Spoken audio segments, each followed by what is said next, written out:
Hello students, welcome back to our YouTube channel J study math. इस वीडियो में हम class 10th chapter 12th area related to circle इस chapter का exercise 12.2 का 8 सम करने वाले हैं, जिसकी स्टेटमेंट आपको स्क्रीन पे दिखाई दे रही है। तो इस क्वेश्चन को स्टार्ट करने से पहले आप अगर हमारे चैनल पे पहली बार आए हैं तो सब्सक्राइब ज़रूर कर लें, और अगर आपको ये क्वेश्चन अच्छी तरह से समझ आता है और वीडियो अच्छी लगती है तो लाइक करें और ज़्यादा से ज़्यादा अपने दोस्तों को शेयर ज़रूर करें। ज़्यादा से ज़्यादा अपने दोस्तों को शेयर करें ताकि हमें मोटिवेशन मिल सके, इस तरह की वीडियोस हम आपके लिए और प्रोवाइड कर सकें। तो चलिए देर ना करते अपने क्वेश्चन पे आते हैं। तो हमारे पास देखो क्वेश्चन क्या है। A horse is tied to a peg at one corner of a square shaped grass field of sides 15 metre by means of a 5 metre long rope. देखो एक जो हमारे दिखाई दे रहा है ना, हमें यहाँ पे देखोगे ध्यान से तो जो हमें ये दिखाई दे रहा है ये क्या है, हमारे पास एक इस तरह से स्क्वायर फील्ड है। ये वाली स्क्वायर फील्ड है जिसकी ये बाउंड्री देखो आपको दिखाई दे रही होगी, ये वाली। तो ये जो स्क्वायर फील्ड है इसमें जो इसकी साइड्स है, हर साइड कितनी है, वो 15 मीटर है। बट जो यहाँ पे हॉर्स बना गया है कॉर्नर पे, तो इस कॉर्नर पे जो हॉर्स बना गया जिस रोप से, उसकी लेंथ है 5 मीटर। कितनी है? 5 मीटर। तो इसका मतलब जो रेडियस हो गया इसका वो हो गया 5 मीटर, ठीक है। और यहाँ पे क्या बन रहा है? क्वाड्रेंट बन रहा है, क्योंकि स्क्वायर का हर एंगल कितना होता है? 90 degree. Each angle of square is 90 degree. So by this reason जो यहाँ पे हॉर्स है जो यहाँ पे मूव करता है यहाँ तक ग्रास के लिए, तो इसका मतलब क्या है कि एरिया ऑफ क्वाड्रेंट हमने इसमें फाइंड करना है। तो फर्स्ट क्वेश्चन में यही फाइंड करना है, the area of that part of the field in which the horse can graze. वो एरिया हमने फाइंड करना है जहाँ हॉर्स ग्रेजिंग कर सकता है। तो देखो इसके लिए हम क्या करेंगे, हमने फाइंड करना है, जैसे मैंने बताया कि एरिया ऑफ क्वाड्रेंट फाइंड करना है। तो एरिया ऑफ क्वाड्रेंट, अब एरिया ऑफ क्वाड्रेंट का फार्मूला क्या होता है? 90 डिग्री। देखो एंगल क्या लेना होता है यहाँ पे? 90 डिग्री अपॉन 360 डिग्री और मल्टीप्लाई पाई आर स्क्वायर, यही यूज़ करना है हमने। तो देखो ये पार्ट तो ईजिली हो जाएगा सॉल्व। 90 डिग्री अपॉन 360 मल्टीप्लाई, तो यहाँ पे जो हमने पाई की वैल्यू लेनी है, यहाँ पर तो हम 22/7 ले सकते हैं, कोई प्रॉब्लम नहीं है। और आर स्क्वायर का मतलब जो इसका रेडियस है 5 का हम क्या कर देंगे? स्क्वायर कर देंगे। तो देखो यहाँ पे अब सॉल्व कर देते हैं। 94 जा होता है 360, तो ये ऐसे आ जाएगा। और अगर आगे भी इसको करेंगे तो 2 2 या 4 और 11 2 या 22 आ जाएगा। तो इसको और आगे कैलकुलेट करते हैं, नेक्स्ट पेज पे करते हैं इसकी कैलकुलेशन।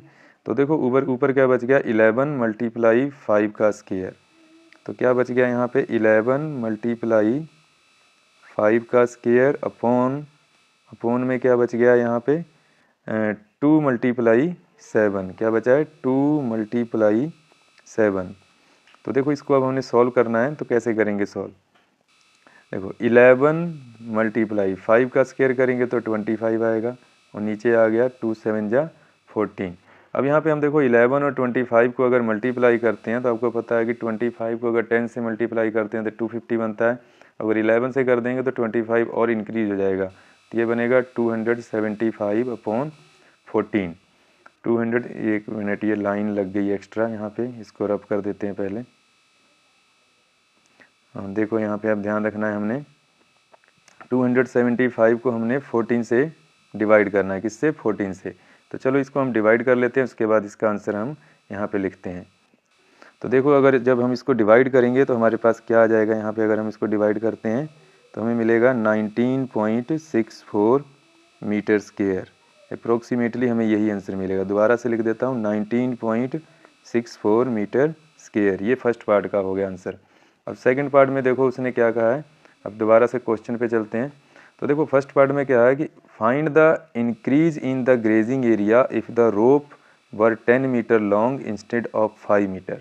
अब देखो इस क्वेश्चन में क्या कहा है, और पाई की वैल्यू हमने 3.14 यूज़ करनी है। अब इसने कहा कि अगर 5 मीटर की रोप की लेंथ की जगह पर अगर हम 10 मीटर की लंबी रोप यूज़ करते हैं तो बताओ कि कितना एरिया इंक्रीज हो जाएगा। तो इसका मतलब है कि जो इसमें एरिया हमने फाइंड किया है उससे कितना एरिया इंक्रीज होगा। तो इसमें हम क्या करेंगे कि 10 मीटर रेडियस लेकर इसका एरिया ऑफ क्वाड्रेंट फाइंड कर लेते हैं, ठीक है। तो चलो देखो यहाँ पे अब रेडियस लेना है हमने 10 मीटर। तो अब फाइंड करेंगे एरिया ऑफ क्वाड्रेंट। तो एरिया ऑफ क्वाड्रेंट सेम वैसे ही करेंगे, 90/360 डिग्री मल्टीप्लाई पाई की वैल्यू यहाँ पे 3.14 लेनी है, तो 3.14 को हम ऐसे लिख लेंगे 314/100 मल्टीप्लाई आर स्क्वायर, तो यहाँ 10 मल्टीप्लाई 10 यूज़ करना है। 10 का स्क्वायर करेंगे तो 10 मल्टीप्लाई 10 हो जाएगा, रेडियस हमने 10 लेना है।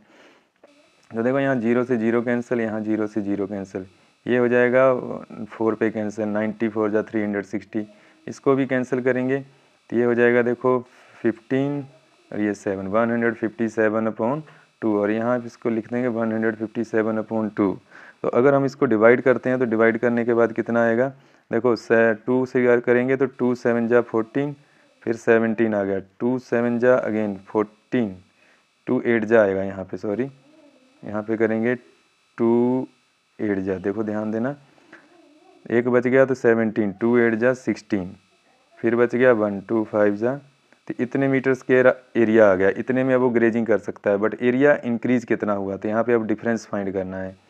तो इंक्रीजिंग एरिया लिखेंगे, यहाँ पे क्या लिखेंगे, इंक्रीजिंग एरिया, कितना एरिया इंक्रीज हो रहा है, तो 78.5 माइनस 19.64 आया था हमारे पास, जो फर्स्ट क्वेश्चन में आया था। तो इसको माइनस कर देते हैं, यहाँ पे देखो तो आपके सामने ही माइनस करेंगे, 19.64 को इसमें से माइनस कर दो, 10 - 4 किया तो 6 आ जाएगा, यहाँ बच गया 14 - 6 किया 8, यहाँ आ गया 17 - 9, तो ये 17 - 9 आएगा 8, और यहाँ बच गया 6, 6 - 1 किया तो 5। तो हमारे पास जो आंसर आ रहा है 58.86 मीटर स्क्वायर जो होगा एरिया इंक्रीज हो जाएगा। तो आई होप आपको ये क्वेश्चन अच्छी तरह से समझ आया होगा, और अगर आपको ये वीडियो अच्छी लगी हो तो अपने दोस्तों को शेयर ज़रूर करें। अगर चैनल पर पहली बार हैं तो सब्सक्राइब भी कर लें। Thanks for watching the video.